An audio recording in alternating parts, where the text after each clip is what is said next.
मेरे बाबा, यदि इस कथा से सीख नहीं ली तो जीवन में आपको हमको सीख नहीं मिलती। किसी का काम बिगाड़ने से आंख एक थोड़ी है। और भगवान और शुक्राचार्य कह रहे कि अब मैंने ज्यादा बता दी, दूसरी भी चली जाए।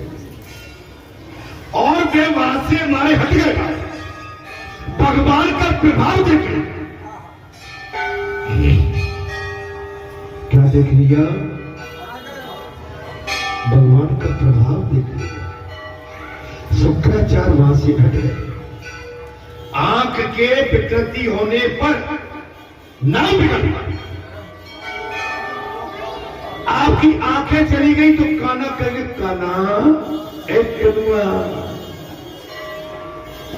अगर कोई ऊंचा नीचा दिखता है तो थपड़ कर देते। क्या कह देते? तिरछा कह ही देते, नाम बिगड़ जा। भले ही मुंह पर नहीं कहे, आगे से देख के कह देंगे।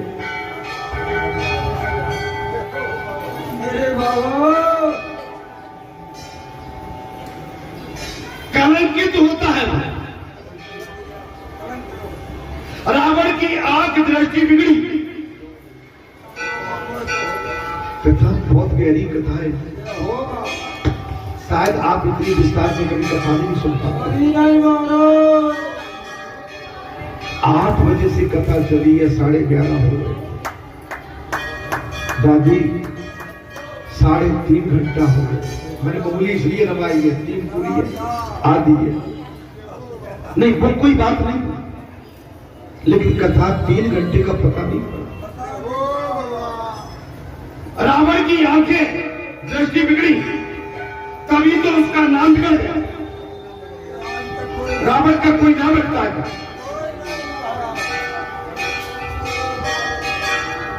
परमात्मा एक ही आंख खोल देते हैं महाराज, उसी में काम बिगड़ जाता। रामायण में भी एक प्रसंग है, रामचंद्र जी ने जयंत की एक आंख फोड़ी थी।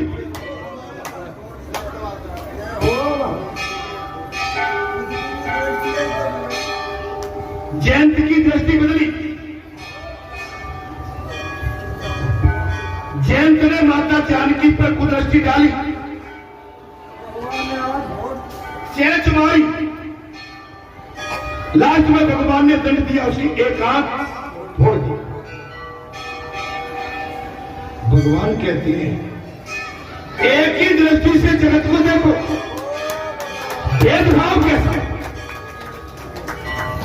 दादी मेरो मोड़ा, मेरी बहू, मेरो नाती, मेरो आदमी। अच्छा, हमने ये भाषा अपने जन्म में तो जब हमारा जन्म हुआ था हमने नहीं सुना था। हम तो अपनी दादी की गोद में खेले, काकी की गोद में खेले, ताई की गोद में खेले, ताऊ की गोद में खेले। हमने पिता माता की गोद तो देखी नहीं। हमने अपने पिता माता की गोद तो देखी नहीं। आज कलयुग का प्रभाव तो देखो। मेरो मोड़ा, मेरी बहू, अच्छा मेरो नाती, क्या कोई कहता मेरा आदमी। आदमी तुम्हारा कहां से होगा? जिस मां ने जन्म दिया उससे पूछो, मैंने क्या कहता बताया। ठीक है, तुम्हारी 7 भावर पड़ी है, लेकिन वो किसी का बेटा भी है, वो किसी का भाई भी है, वो किसी का दादा परदादा बाबा भी है। वाह मेरो आदमी, क्या बात है, क्या उपमा। वाह, अरे जिनको दुनिया जानती है कि उसी आदमी के नाम की मांग तुम्हारे सिंदूर भरा होगा, दुनिया जानती है। अब मैं कहूं कि मेरो बेटा, मेरो पिता, अरे तुम जानते बिगर पिता के पैदा नहीं हुई हो। तुम्हारे मांग में जो सिंदूर भरा है तुम्हारा आदमी है। और कहने की जरूरत नहीं है, दुनिया जाने। जो अहम घमंड से बात करते हैं भगवान उनसे खुश हो, धूप गई। अगला जीवन है तुम्हारी यही कहानी, आंचल में दूध और आंखों में पानी। महाराज एक दृष्टि से पता नहीं कथा अच्छी लग रही है कि नहीं लग रही है। ऐसा तो नहीं भीतर वीर मुझे सोच रहे हो भैया। एक दृष्टि से जगत को देखो, अपने पढ़ाई का भाव छोड़ो। मैं कथा कह रहा हूं या कहीं के ऐसी लग रही होगी कि जो तो हमसे कह रहे। अपने पढ़ाई का बड़े बूढ़ों को नहीं पूछोगे तुम्हारा बेड़ा पार नहीं हो सकता। दादी तुम हमेशा दादी रहोगे। हम कितनी भी बड़े बाल सफेद करके तुम्हारे सामने लटकाए, लेकिन दादी का मतलब दादी। बड़े बूढ़े हमेशा बड़े बूढ़े। आप बड़े बूढ़े करने की कोशिश करोगे, आप बस यहां पे कहीं न कहीं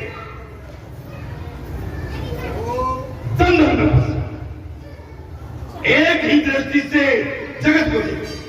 हमने पराये का, अपने पराये का भाव छोड़ कथा के लिए हमने दादी, आपको मैं दादी क्यों कहता?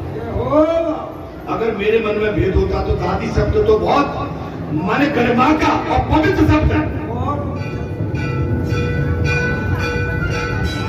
ये भी कहती नहीं दादी, मैंने कभी नहीं।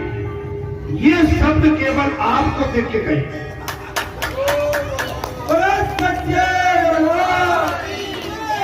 अभी शनिवार को एक आई बूढ़ी बंदी सिकड़ौरी की थी भैया।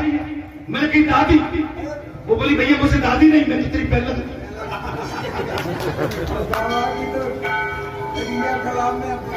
अब बड़ी बूढ़ी तो थी, मैंने कह दिया बोल तू ना जा, हमने भी कर लिया को। बोले मैं तेरी बहन लगती हूँ, अजमेर की मोड़ी। अच्छा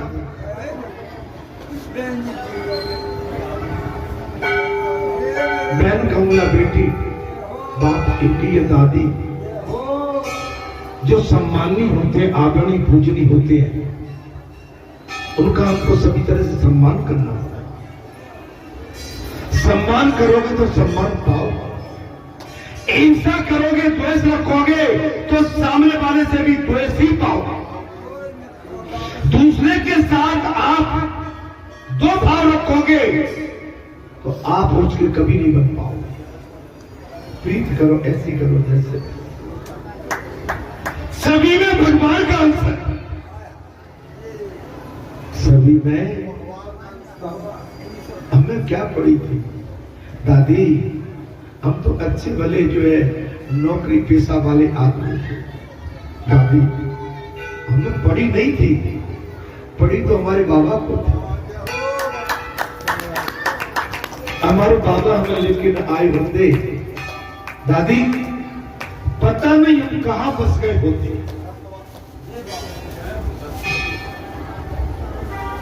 दादी थक जाता हूं, सुबह उठता हूं, इस स्थान पर आके मुझे ताकत, इस स्थान पर ऊर्जा मिल जाती है। आप सबका प्रेम, आप सबका इसलिए देख के मैं फिर ऊर्जावान हो जाता।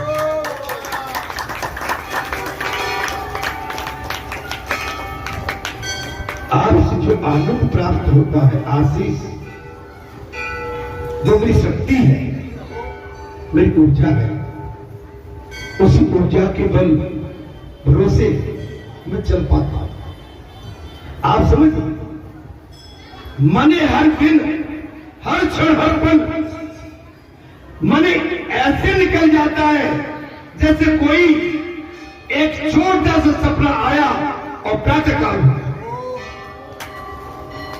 सभी में भगवान का अंश है, ऐसा मानना। एक दृष्टि से देखना समानता। घर परिवार में एक दृष्टि से देखोगे वही समानता। परिवार में, घर में, गांव में, गली में, गांव में, देश में दो बात रखोगे तो पीड़ा पाओगे। आप समझ, ऐसा मानो एक दृष्टि देखना समता है और दो आंखों से देखना विषमता। एक आंख से देखना समता और दो से देखना मन दो है लेकिन दृष्टि एक। मेरी बात अब मैं सबकी कहेंगे भाई एक रखे नहीं, दृष्टि की बात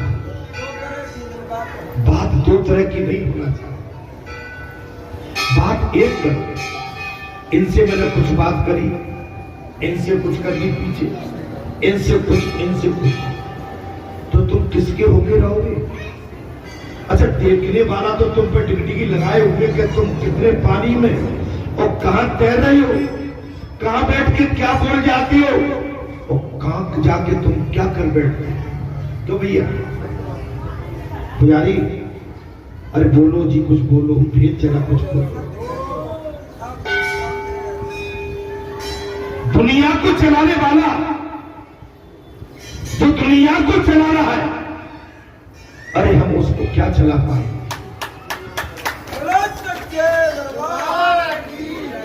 जिसकी दृष्टि दुनिया पे है उससे हम क्या दृष्टि छिपाएंगे?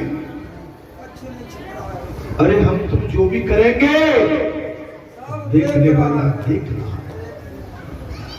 मेरी पास महाराज गीता जी में कहा गया है, अब तक तो नहीं है कैसे? गीता जी में कहा गया है समत्वम योगम उच्यते, समत्व योग उचित में सर्व के प्रति समान भाव रखना, विषमता नहीं, घर फोड़ो नहीं, मंत्रा जैसा काम नहीं। मंत्रा जैसा नहीं। मंत्रा ने राजा दशरथ के घर नाम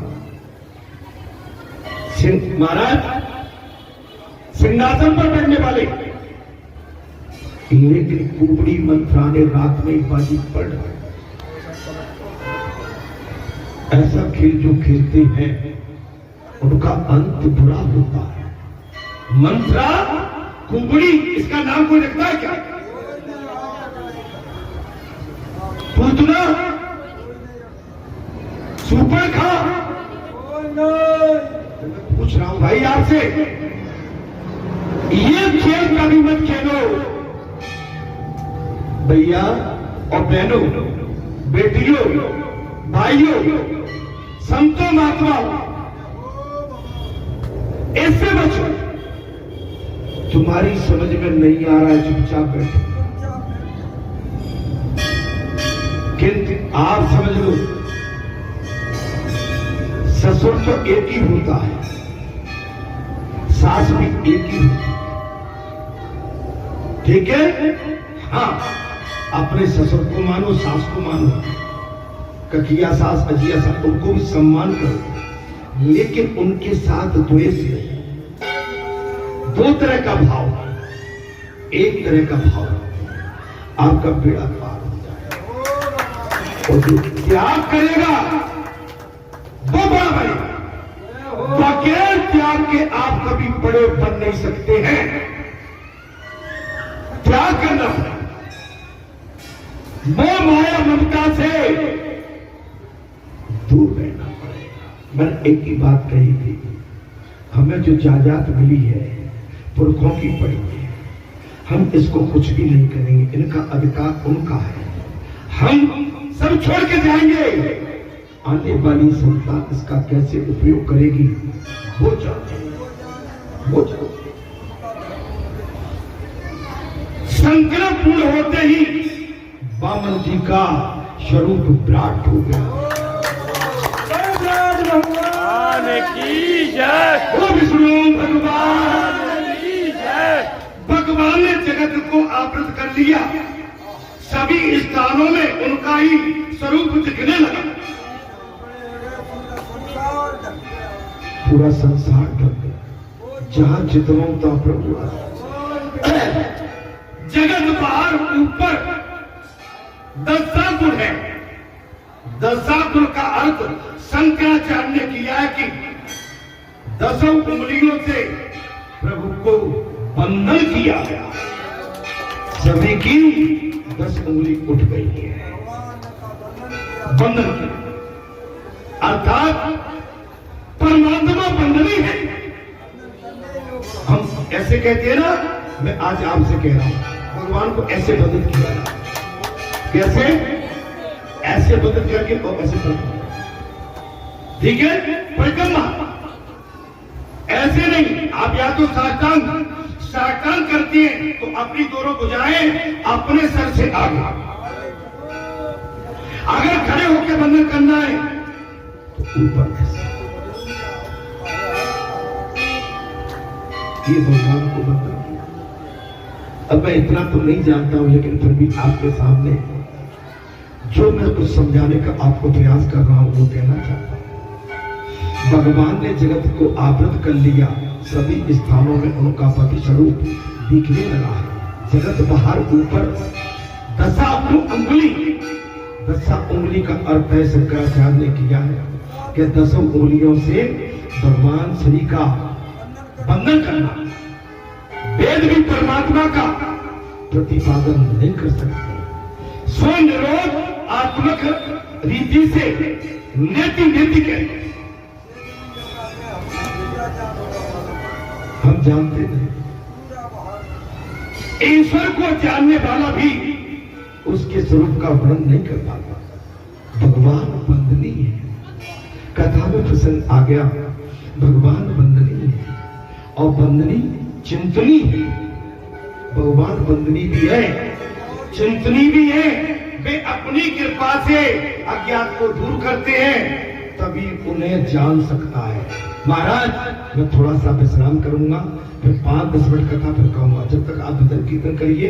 इसके आगे कथा आ रही है, भगवान बावन द्वारा विराट रूप होकर 2 ही पग में स्वर्ग को पृथ्वी को नापा। मैं ज्यादा कथा को नहीं चलाऊंगा, अब आप अंदाज लगा दो। आप भागवत कथा में बैठते और 52 भगवान की कथा और 52 कथा वो कितना टाइम हो गया? 2 दिन, 8 घंटे हो गए।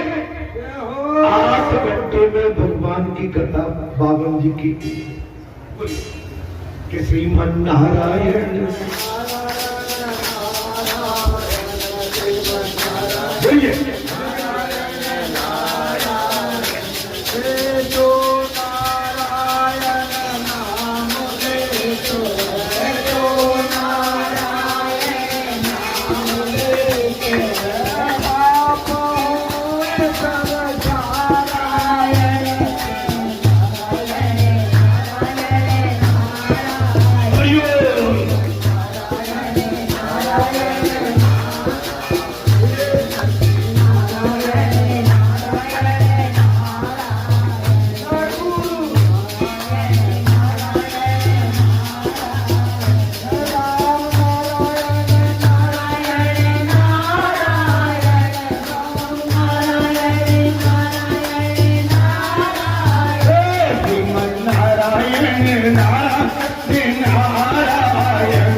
सुना दो बेटा, भजन सुनाओ आप, फिर जी आगे बढ़िए, सुना दो।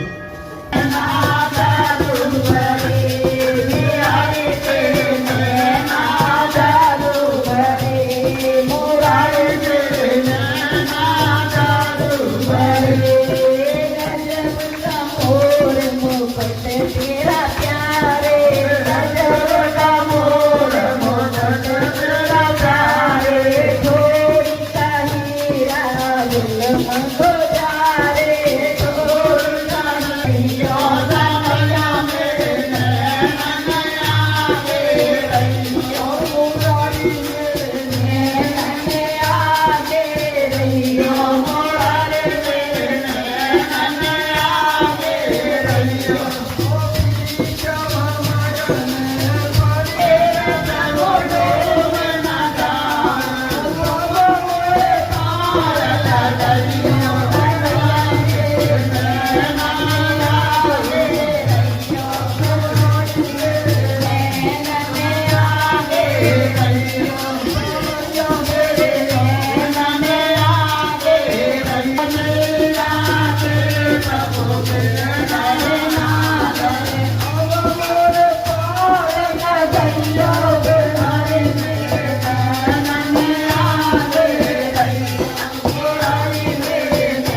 शुक्राचार्य जी ने बहुत राजा को समझाने का प्रयास किया है बलि को, लेकिन राजा बलि ने कहा मैंने जो वचन दे दिया वो दे दिया।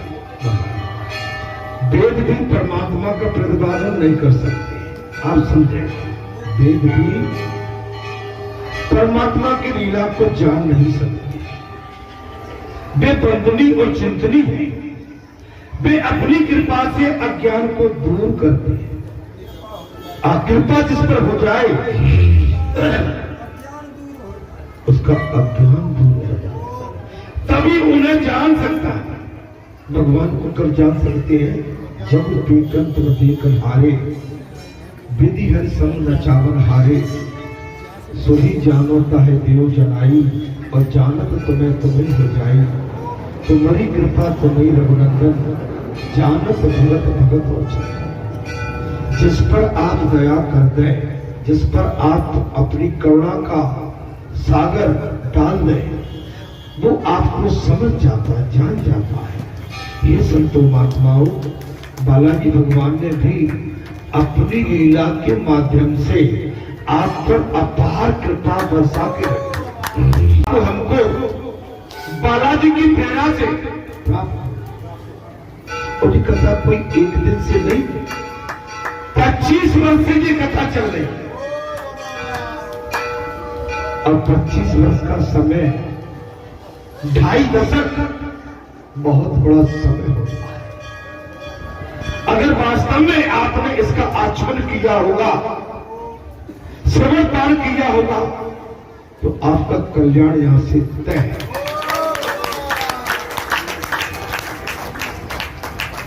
गुरु की आज्ञा राजा बलि ने नहीं माना, गुरु ने समझाया, गुरु ने उधर्मी बचाया। शुक्राचार्य किसके गुरु हैं? दैत्यों के, राक्षसों के गुरु। अभी गुरु पूर्णिमा का मात्र परसों ही आने वाला।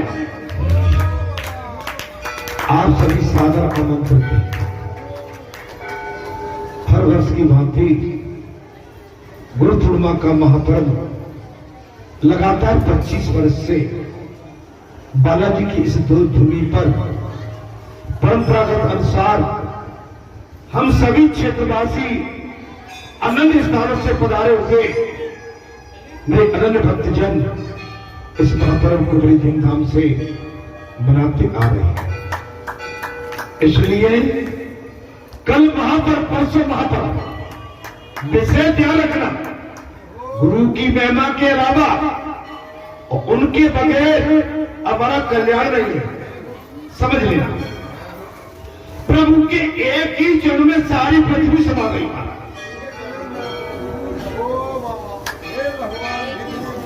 लीलाधारी ने लीला करके भगवान का विराट रूप ले लिया, महाराज ब्रह्मांड दिखाया, मैंने पूरे ब्रह्मांड को नाप लिया। महाराज प्रभु के एक ही जन्म से सारी पृथ्वी समा गई। जब भगवान ने विशाल रूप धारण किया, दूसरे जन से ब्रह्मलोक का व्याप्त कर लिया, उसको भी नाम ब्रह्मलोक में पहुंच गए। तीसरे जन के लिए प्रभु ने ध्यान किया। भगवान श्री हरि ने तीसरे चरण के लिए ध्यान किया, स्थानी ही बचा। उस समय सारे दैत्य युद्ध करने के लिए भगवान से तैयार।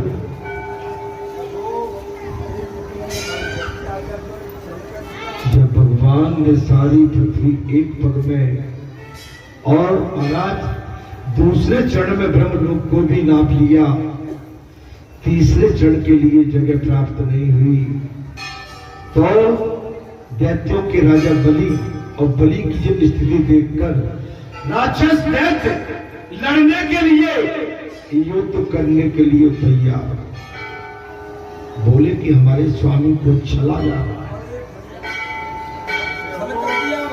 राक्षस बोले राजा बलि के सेना नायक और सारी सेना बोली, प्रजा बोली, हमारे राजा को चला जा, मारो मारो। आवाज आने लगी, बोले मारो मारो। तो बाली राजा ने उन्हें समझाया, बाली राजा ने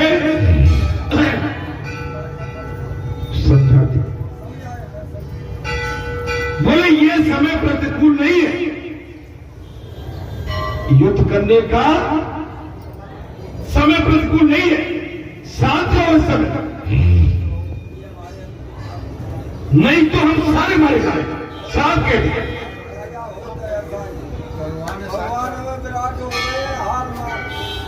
भगवान उस समय विराट रूप में है और तीसरे पग से हम सबको खत्म कर देंगे। ये समय इस समय हमारे प्रतिकूल नहीं है। राजा बलि ने अपने सारी राक्षस जाति को समझाया, नहीं तो सारे मारे जाएंगे। बामन जी बोले, राजन तुमने संकल्प किया है।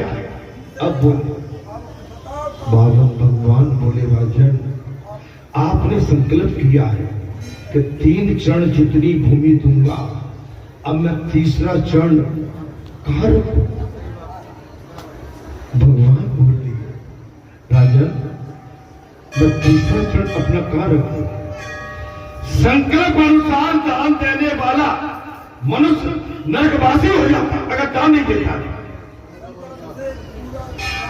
अगर संकल्प पूरा नहीं किया नरकवासी होता है। अगर कोई संकल्प लेके बैठा हो, कथा के माध्यम से सुन लो, अपने संकल्प को छुड़ा देना, नहीं तो सीधे नरक में जाना पड़ेगा।